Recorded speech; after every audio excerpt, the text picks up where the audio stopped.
Assalamualaikum warahmatullahi wabarakatuh. Perkenalkan, nama saya Amelia Rahmadiani dari semester 3A. Akan mereview kembali mengenai materi hukum pidana lanjutan pertemuan kelima dan juga keenam, yaitu mengenai bab 3 perbarengan atau konkursus, yang telah disampaikan oleh Profesor Dr. Hajah Hindunolini SMH, juga dosen pendampingnya Bapak Dr. Emrendi Aridayandi SMH.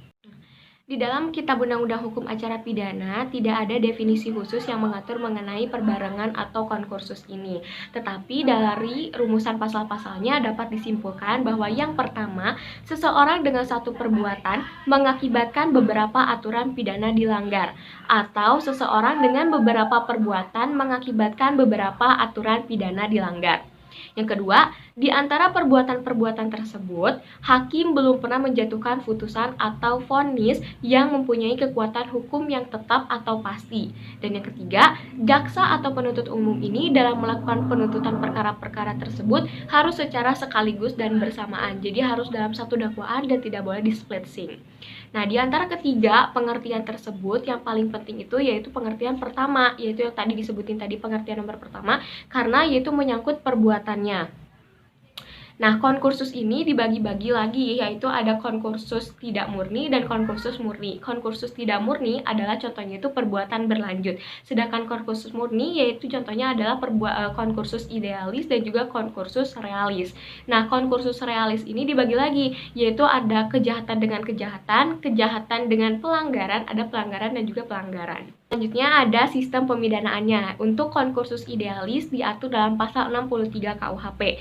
Menurut pasal 63 KUHP ayat 1 digunakan sistem aborsi, yaitu hanya dikenakan atau dijatuhkan pidana pokok terberat saja.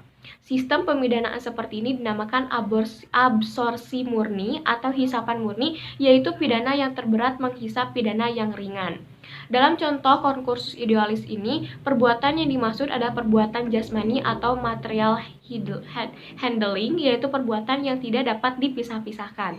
Dalam pasal 63 KUHP, aturan yang dilanggar harus berbeda atau lebih dari satu aturan pidana, tetapi dalam praktiknya sering terjadi beberapa perbuatan yang hanya melanggar satu aturan pidana, tetapi hal ini dipakai juga pendapat doktrin yaitu konkursus idealis homogeneus. Selanjutnya ada perbuatan berlanjut, yaitu menurut pasal 64 ayat 1 berlaku sistem absorsi, yaitu hanya dikenakan satu aturan pidana dan jika berbeda-beda dikenakan ketentuan yang memuat ancaman hukuman pidana pokok yang terberat.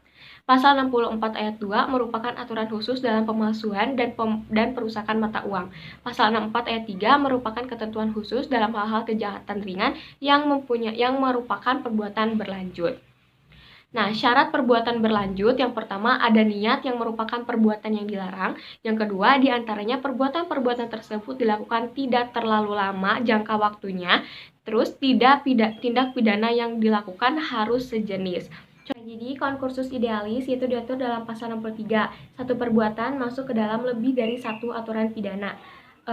Contohnya, misalnya percobaan pembunuhan diatur dalam pasal 338. Misal si X mau nembak si A di rumah makan, tapi malah meleset ke kaca, alhasil merusak fasilitas di restoran tersebut. Nah, mengambil hukuman yang mana, yaitu mengambil hukuman yang paling berat atau besar dari beberapa kasus yang terjadi.